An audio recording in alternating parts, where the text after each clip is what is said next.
দিন শেষে আপনার স্বামী যদি ভালোবেসে তার বুকে মাথা রেখে আদর করে আপনাকে ঘুম পাড়িয়ে দেয়, তাহলে বুঝে নেবেন আপনি একজন ভাগ্যবতী। কারণ এই সুখটা সব মেয়ের কপালে থাকে না। পুরুষ বদলায় অন্য নারীর গন্ধ পেলে, আর নারী বদলায় তার শখের পুরুষের কাছ থেকে আঘাত পেলে। দুজনেই কিন্তু বদলায়, কিন্তু বদলানোর ধরনটা ভিন্ন। স্বামী থাকার পরেও না থাকার মতো অনেক মেয়ে আছে। না আছে শারীরিক সুখ, না আছে মানসিক সুখ। শুধুমাত্র সন্তানদের কথা চিন্তা করে সম্পর্ক এখনও টিকে আছে। 1 টাকা খরচ করতে 10 বার চিন্তা করি অভাবী সংসার। টাকা থাকলেও মাঝে মাঝে সব চাহিদা শখ পূরণ করা যায় না। তো গ্রামের সাদামাটা জীবন, সেই ব্লগটাই আজকে তোমাদের কাছে আমি শেয়ার করব। তো নতুন দিনে নতুন আরেকটি ব্লগ ভিডিও নিয়ে হাজির আমি আপনাদের মাঝে, সাভানা, ভারতের ছোট্ট একটি গ্রাম শীতলকুচি জেলা থেকে বলছি। তো welcome back to my channel. আসসালামু আলাইকুম। তোমরা সবাই কেমন আছো? আমি আশা করি তোমরা সকলে ভালো আছো। আলহামদুলিল্লাহ আমিও ভালো আছি। আর আমার পরিবার পরিজনদের নিয়ে আলহামদুলিল্লাহ আমি ভালোই আছি। আর আমার প্রাণপ্রিয় কলিজা আপু ভাইয়েরা তোমরা সবাই কেমন আছো? আমি আশা করি তোমরা সকলে ভালো আছো।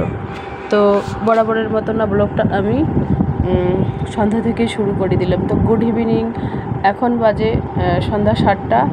তো এখানে আমি লিস্ট করে নিচ্ছি, মানে প্রত্যেক দিনে তো দুটো, একটা, তিনটে এরকম, কিন্তু খরচের লিস্ট, মানে খরচ শর্ট হয়ে যায়। কোনো দিন তেল শেষ হলো, কোনো দিন শুকনো বাজার, কোনো দিন সবজি বাজার, কোনো দিন মাছ বাজার, কোনো দিন মানে পান সুপারি, যে কোনো না যে কোনো একটা দুটো তিনটে কিন্তু মানে না থাকে ঘরের মধ্যে। সেগুলো আমি লিস্ট করে নিই ছেলের দ্বারায়। আমি যদি নিয়ে আসি তা আসি, নাহলে ছেলের দ্বারায় নিয়ে আসি পাশের বাজার থেকে। এই যে দেখুন পান সুপারি দিয়েছে আমার আব্বা। অফ ক্যামেরায় কিন্তু আমরা চা নাস্তা খেয়ে নিয়েছি। চা নাস্তা বলতে কি, মুড়ি মাখা আর লাল চা খেয়ে নিয়েছি অফ ক্যামেরায়। ওখানে ছিল আমার আব্বা, মা, ছেলে, মেয়ে সবাই ছিল। তো সব শেয়ার করা সম্ভব হয়নি তোমাদের কাছে। তো এখানে দেখতে পাচ্ছেন ইয়েলো কালারের একটা ড্রেস, এটা কিন্তু আমার মায়ের জন্য বানিয়েছে আমার মেয়ে। খুব সুন্দর একটা পাটিওলি প্যান্ট, আর এটা লং ফ্রক আর কি, লং ফ্রক বানিয়েছে আর কি, বাড়িতে আর কি ব্যবহার করার জন্য আর কি লং ফ্রক বানিয়েছে। তো সেই আর কি। আর টাকা থাকলেও মাঝে মাঝে না সব চাহিদা শখ পূরণ করা যায় না। টাকা দিয়ে কি সব চাহিদা পূরণ করা যায়? 1 টাকা খরচ করতে 10 বার চিন্তা করি অভাবী সংসার। যেহেতু আমি মধ্যবিত্ত পরিবারের, সেই জন্য 1 টাকা খরচ করতে 10 বার মাথার মধ্যে চিন্তা করতে হয় যে টাকাটা খরচ করব কি না। মানে নিজে যদি ইনকাম করো, খরচ করো, তাহলে কিন্তু গায়ে সেটা বেশি লাগে। আর যদি কারো কাছ থেকে, হাজব্যান্ডের কাছ থেকে নেও, অনায়াসে টাকা পেয়ে যাও, তাহলে কিন্তু সেটা টাকার উপরে প্রতি মায়া থাকে না, খরচ করার অত দ্বিধাবোধ থাকে না। আর নিজে যে একটা ইনকাম করে খরচ করবে 10 টাকা, তাহলে কিন্তু গায়ে লাগে, বাপরে বাপ, আমি সারাদিন থেকে এতটা ইনকাম করলাম, এখন যদি এখান থেকে টাকা খরচ হয় তাহলে আমি কীভাবে কী করব, সেটাই আর কি। তো আমরা যেহেতু মধ্যবিত্ত পরিবারে, সেজন্য আমাদের হিসাব করেই কিন্তু মাথার মধ্যে চিন্তা ধারণা করে কিন্তু আমাদের অভাবের সংসারটাকে একটু এগিয়ে নিয়ে যেতে হয়। সেই চিন্তা ধারণা কিন্তু আমাদেরই করতে হয়। আমি কিন্তু অফ ক্যামেরায় ব্যাগ সেলাই করেছি প্লাস বাঁধাবাঁধিরও কাজ করেছি। ওখানে যেহেতু মেহমান ছিল আরও কিছু, তো ওদের সামনে তো ক্যামেরা করা সম্ভব না, সেজন্য দেখাইনি। এখানে দেখতে পাচ্ছেন ভেন্ডি, আর কী জন্য এটাকে বলে, আমরা তো ভেন্ডি বলি, আর এটাকে মানে ছোলা কচু বলি। তো এখানে কাঁচা লঙ্কা আছে। আমি এটা মানে ব্যাগ ডেলিভারির জন্য গিয়েছিলাম, তো ওখান থেকে নিয়ে এসেছি, সবজিপাতি নিয়ে এসেছি। তো আজকে রান্না করব ছোলা কচুটা আমি রান্না করব, একটু মাখা করে করব। আর দুপুরের ডাল এসে তাই দিয়ে আর কি করব। আর এই চাকুটা দিয়েই করব। এই দুটো চাকু নিয়েছি, একটা কাটার জন্য, আর এটা কিন্তু চোখা, হ্যাঁ, এর জন্য কিন্তু কাটার জন্য একটা পিঁড়া লাগে, কিন্তু পিঁড়া নেই, সেজন্য এভাবে আর কি করে নিচ্ছি। যাই হোক, তো রাতে এটাই হবে। আর দেখা যাক কী করি।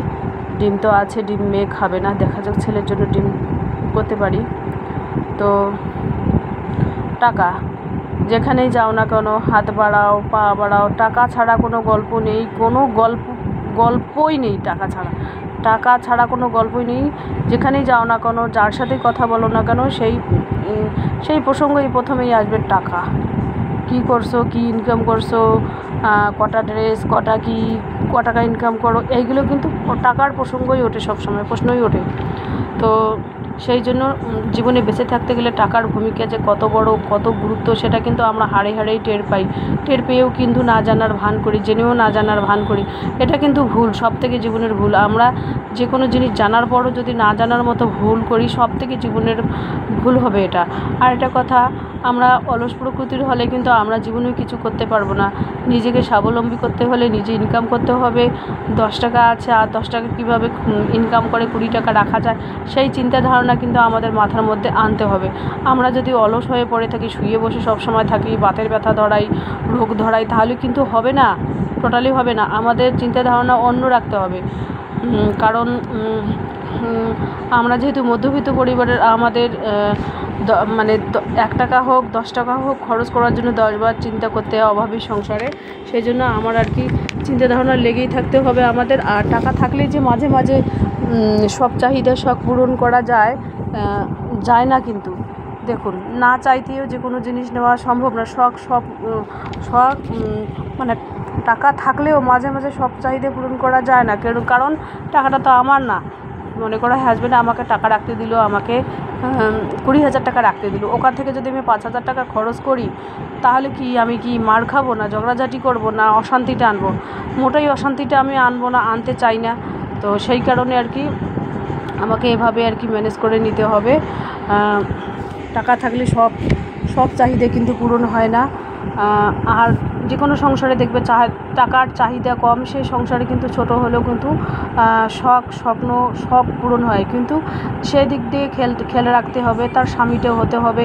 যদি রোমান্টিক নাও হয়, তাহলে দায়িত্ববান হতে হবে, পুরো দায়িত্ববান, ফ্যামিলির প্রতি দায়িত্ববান থাকতে হবে। যে গ্যাস শেষ হলো, চালের বস্তা শেষ হলো, বা সবজি শেষ হলো, মাছ শেষ হলো, মাংস শেষ হলো, এই দিক দিয়ে খেয়াল রাখতে হবে। দেখুন, আমি এভাবে কেটে নিলাম।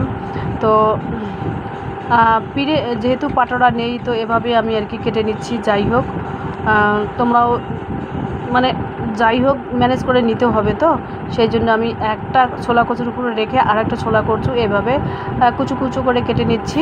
তারপর এটাকে ভাপাবো না আমি, এটাকে আমি এভাবেই আর কি গোল করে সাইজ করে কেটে, তারপরে কুচু করে কেটে তারপরে সাইজ করব।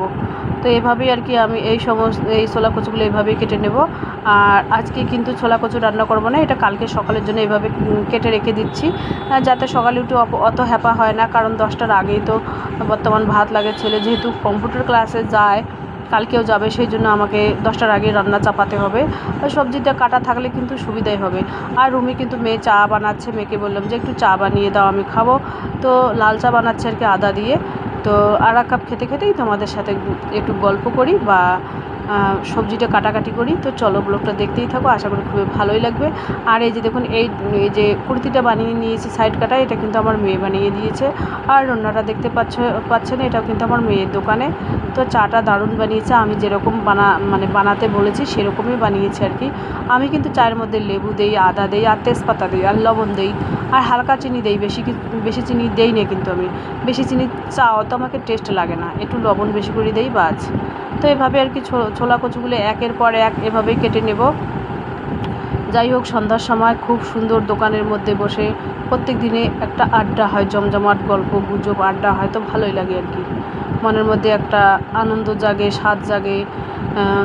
সবার সাথে গল্প করলে মনের যে একটা আনন্দটাই অন্যরকম হয়ে যায়, তো ভালোই লাগে আর কি। তো চলো, যেভাবে আমি কেটে নিচ্ছি, তো সেভাবে তোমাদের কাছে শেয়ার করতেছি। তোমরা আগে তো আমি ওই ছোটো চাকুটে দিয়ে কাটতাম, এখন ধীরে ধীরে অভ্যাস করতেছি এভাবে কাটানোর জন্য। তো এটা হচ্ছে আর কি সন্ধ্যার টাইম। তো এই যে দেখুন, এপাশে বসেছে আমার ছেলে, বসেছে এখানে আমার ভাইয়ের মেয়ে বসেছে। সন্ধ্যার পরে আজকে আমার ভাইয়ের মেয়ে যাবে, 4টের সময় আসে প্রত্যেকদিনই, বিকাল 4টায় আসে আমার ভাইয়ের মেয়ে।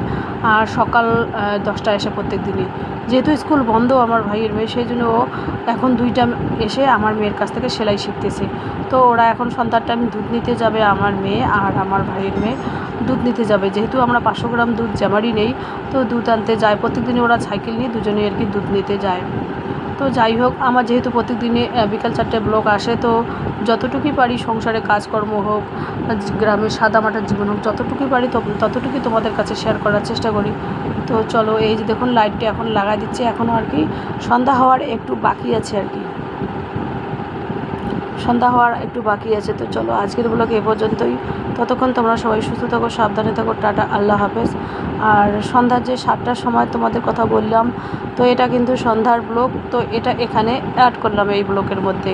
আমি কিন্তু মানে সন্ধ্যা 7টা থেকেই ব্লগটা শুরু করেছি, আর সন্ধ্যা 7টার আগে যে এই ব্লগটা করেছি মেয়ের আর ছেলের দোকানেরটা, সেটা আমি এখন এখানে এই ব্লগের মধ্যে অ্যাড করতেছি, এডিট করার সময় অ্যাড করবো আর কি। তো এই যে দেখুন ওরা দুজনে রেডি হয়ে গেছে আর কি দুধ আনতে, এই যে সাইকেল নিয়ে যাবে আর কি।